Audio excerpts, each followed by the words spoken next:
दोस्तों जैसा कि आपको पता था कि आज WWE क्राउन जूल का मेन इवेंट होने वाला था दुबई सऊदी अरेबिया में। तो आज इस मैच में क्या क्या भाई बम्पर चीजें हुई आज हम इस वीडियो में बात करेंगे। आज रैंडी ऑर्टन को केविन ओवेंस से धो दिया भैया बहुत सारे ऐसे ऐसे मैच में और हाईलाइट्स है जो कि आपको पता होने चाहिए अगर आप WWE के फैंस हैं। चलिए इस हाईलाइट के बारे में बात करते हैं। तो चलिए शुरू करते हैं इस वीडियो को। दोस्तों क्राउन जूल की शुरुआत होती है the original bloodline versus Solo Sikoa की ब्लड लाइन के बीच का match 6 man tag team match था जिसमें ओटीसी ब्लड लाइन में थे रोमन रेन, जिमी उसो और जे उसो यानी कि अपने ई, और सोलो स्कोवो की ब्लड लाइन में थे सोलो सिकोबो, टामा टोंगा, कैकुआ फैटू एंड टांगा लोआ बैक साइड में थे, मतलब रिंग के साइड में खड़े थे सपोर्ट के लिए। जानते चीटर कॉक लोग हैं ये। तो इस मैच की स्टार्ट जब होती है तो ओटीसी के चैंट बहुत सारे लग रहे होते हैं, यानी कि रोमन रेंज के चैंट यहाँ पे लगातार ऑडियंस लगा रही होती है। भाई माहौल एकदम जमा दिया। तो इस मैच की शुरुआत करते हैं टामा टोंगा और जे उसो।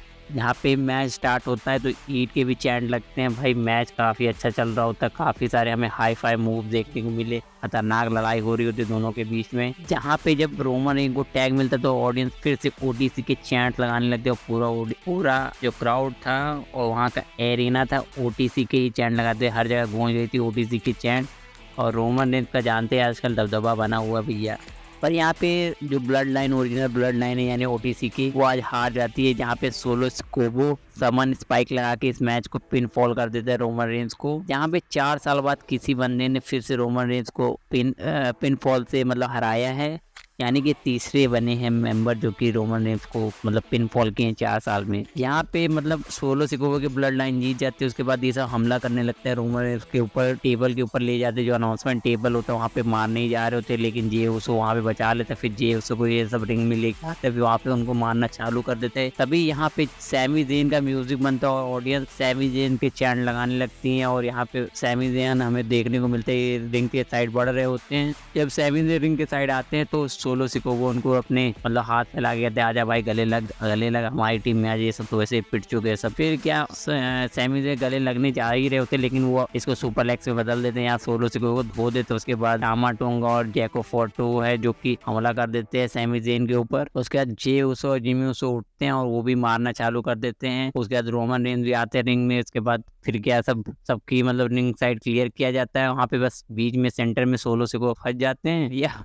वो ऐसी हालत में फंस जाते, फिर वो माफी मांग ले भैया माफ कर दे मेरे को यार, अपने भी मांग लेते। वहीं पे फिर मौके का फायदा उठा के सैमी ज़ेन बस हलवा किक लगाने ही जा रहे होते सोलो सिकोबो को, लेकिन वो हट जाता है और गलती से रोमन रेंज को लग जाता है। इससे ये सब देख के जिमी उसो खुश नहीं होते और वो भड़क जाते हैं सैमी ज़ेन के ऊपर, लेकिन जे उसको सेपरेट करते हैं दोनों को समझाते हैं भैया गलती से ये सब हो गया है। उसके बाद रोमन रेंज खुश नहीं होते हैं। तो ये ब्लड लाइन की कहानी भी और आगे खींची जाएगी। उसके बाद रोमन रेंज वहां से चले जाते हैं। अब हमें यहाँ वुमेन डिवीजन का फैटल 4 वे मैच देखने को मिलता है वुमेन्स टैग टीम चैंपियनशिप के लिए, जहाँ पे Bianca Belair, Cargill, damage control, Jakara Jackson and Lash Legend versus कैसले ग्रीन एंड पीपर का मैच देखने को हमें मिलता है। जहाँ पे हाई फाई मूव देखने को तो मिलते ही, यूएसआई का हाई फाई मूव हो गया या फिर प्रियंका बिलेर का हो गया यहाँ पे, लेकिन प्रियंका बिलेर और कारगिल जीत जाती है इस मैच को और स्टिल वुमेन्स डिवीजन की टैग टीम चैंपियन बनी रहती है। यहाँ पे डूम्सडे ड्राइवर लगा के इस मैच को जीतती हैं पीपर के ऊपर।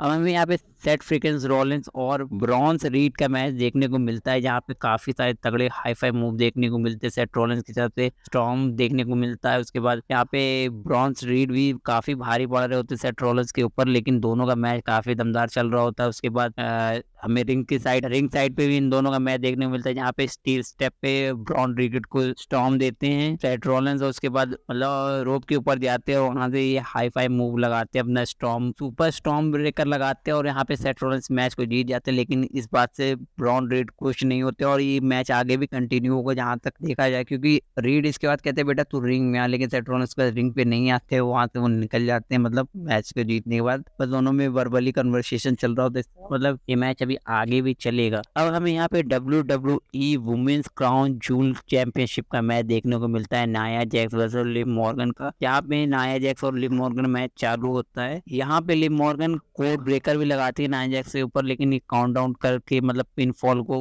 ब्रेक कर देती है, 2 ही हो पाता है यहाँ पे।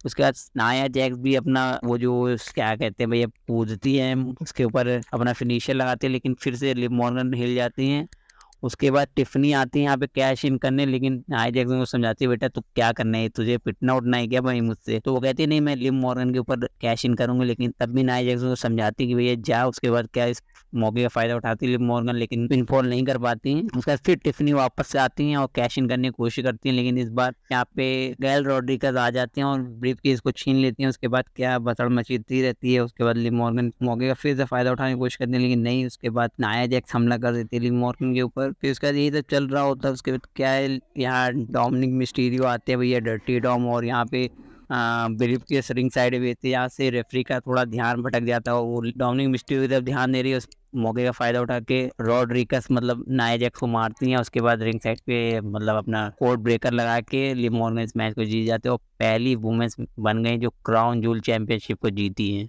तो यार ट्रिपल एच आते हैं, उनको ये चैंपियनशिप देते हैं और इसको कॉन्ग्रेचुलेट करते हैं कि हाँ भैया तुमने जीता इसको, उसको डिजर्व करती थी। यही सब हो रहा होता है, अपने जश्न उश्न मनाए बड़े हैं ये सब। अब हमें यहाँ पे मैच देखने को मिलता है Kevin oven versus Randy Orton का, जो कि मैच ऑफिशियली स्टार्ट नहीं होता क्योंकि भैया जैसे ही रैंडी ऑर्टन रिंग साइड पे अपना पोज दे रहे होते केविन ओवन पीछे से आके स्टील चेयर से हमला कर देते हैं रैंडी ऑर्टन के ऊपर। उसके बाद क्या भसड़ मच जाते हैं, दोनों एक दूसरे को मारने के लिए एक दूसरे की जान लेने के पीछे पड़ जाते हैं। उसके बाद सब आते हैं रोकने, रेफरी और रिंग साइड पे बहुत लोग आते हैं, लेकिन कोई किसी को रोक ही नहीं पाता। यहाँ पे रॉ के जनरल मैनेजर एडम स्पीयर आते हैं और स्मैकडाउन के जनरल मैनेजर निक्स आते हैं, लेकिन उनसे भी ये सब रुकते नहीं भैया। याद हो रैंडी ऑर्टन एडम स्पीयर के ऊपर RKO लगा देते हैं। उसके बाद ये सब ऑडियंस के बीच में जाके लड़ाई कर ही रहे होते कि यहाँ पे काफी बसड़ मच जाते हैं दोनों के बीच में भैया। उसके बाद केविन ओवन टॉप पे जाके अपना एल्बो ड्रॉप लगाते हैं। उसके बाद यहीं पे रैंडी ऑर्टन हमें लगता है कि काफी सीरियस हो जाते हैं। उसके बाद ये मैच क्या कहें, मैच ही नहीं कह सकते बस। इसके बाद केविन ओवन वहाँ चले जाते हैं, रैंडी ऑर्टन को भैया यहाँ पे कह सकते हैं कि मतलब किसी स्ट्रेचर पे ले जाया जाता है। तो इस मैच को आगे भी कंटिन्यू किया जाए, मुझे लग रहा है सर्वाइवर सीरीज में ये मैच या हेल इन TLC में ये मैच होगा मेरे ख्याल से। अब हमें यहाँ यूनाइटेड स्टेट्स चैंपियनशिप का मैच देखने को मिलता है, जहाँ पे ट्रिपल थ्रेट मैच होता है। कार्मेलो हाइसन और एंड्रेड वर्सेस LA नाइट का मैच होता है, जहाँ पे LA नाइट डबल PTF लगा के यहाँ पे मैच जीत जाते हैं। उसके बाद हमें गंथर वर्सेस कोडी रोड का मैच देखने को मिलता है WWE क्राउन जूल चैंपियनशिप के लिए। यहाँ पे कई सारे मतलब मूव्स, हमें हाई फाई मूव और क्लोज पिन फॉल देखने को मिलता है। यहाँ पे कोडी रोड को बहुत दिक्कत होती है गंथर को हराने में, लेकिन गंथर स्लीपर होल्ड के लिए जाते हैं, लेकिन कोडी रोड राउंड अप करके इसको पिन फॉल में कन्वर्ट कर देते हैं और यहाँ पे गंथर को समझ में नहीं आता और यहाँ पे 1 2 3 हो जाता है। तो अब यहाँ पे गंथर कॉन्ग्रेचुलेट करते हैं कोडी रोड को और यहाँ पे ट्रिपल एच भी आते हैं। दो यहाँ पे चैंपियनशिप कोडी रोड को देते हैं और कोडी रोड भी पहले चैंपियन बन जाते हैं जो कि क्राउन जूल में इस चैंपियनशिप को जीते हैं। और यहीं पे WWE खत्म हो जाता है। यहाँ पे अनाउंस